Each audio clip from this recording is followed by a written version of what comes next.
connecting and collaborating. That's what the Smart Rural Live Conference, Smart Rural Community Live Conference has been about. And Shirley, why don't you talk to that and we'll have a conversation. What we're trying to do here at this meeting is really connect all the dots. So it is thinking about the robust networks that broadband providers actually build, but then how are they utilized and who do you need to engage and who's your stakeholders and what is your community engagement looking like and what kind of applications are your customers thinking about. So it is really trying to create that ecosystem, gathering everybody, but then the thing that I love the most about it, Ken, is getting everybody to share. This is what we're doing. Here's our best practice. This is something out of the box we tried. And getting everybody to realize you can take this home and try this in your own community.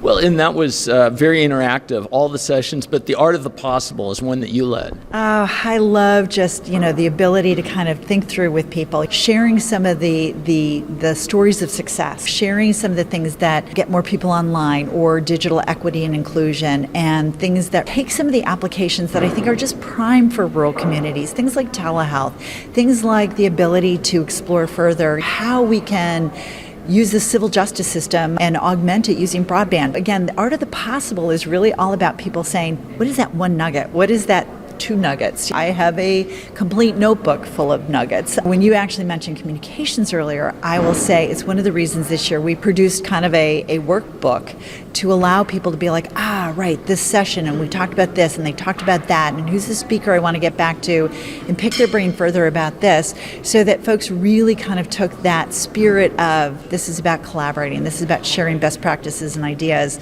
and taking that home. And that's where the art of the possible, the sky is the limit in terms of what broadband can bring for rural communities. You just got to be a little bit creative and you got to just go ahead and try it.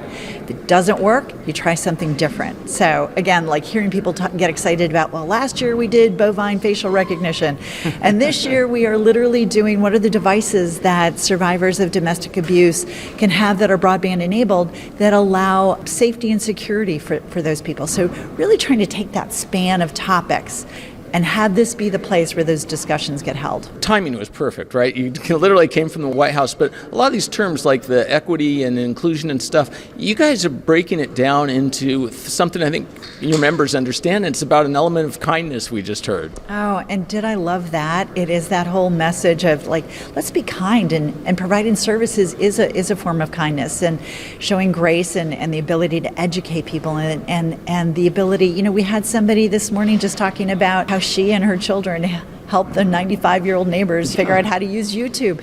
But that's what it's about, right? We can produce these great tools, but if we don't take the time to help our neighbors and friends understand how to utilize them, enrich their lives, we just haven't moved the ball that far forward.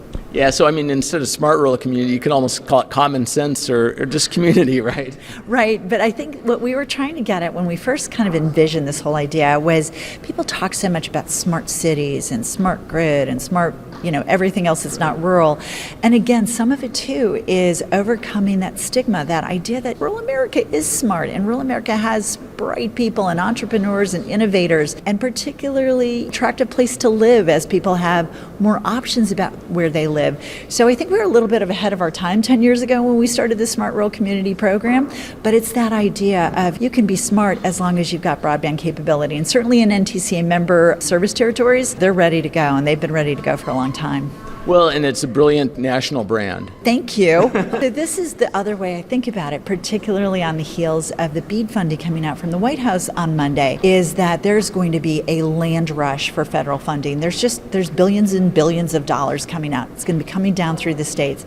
How do we distinguish community-based providers from everybody else, from that startup who's chasing money, from a longtime provider who's nationally recognized, but who has chosen today to not serve those rural communities?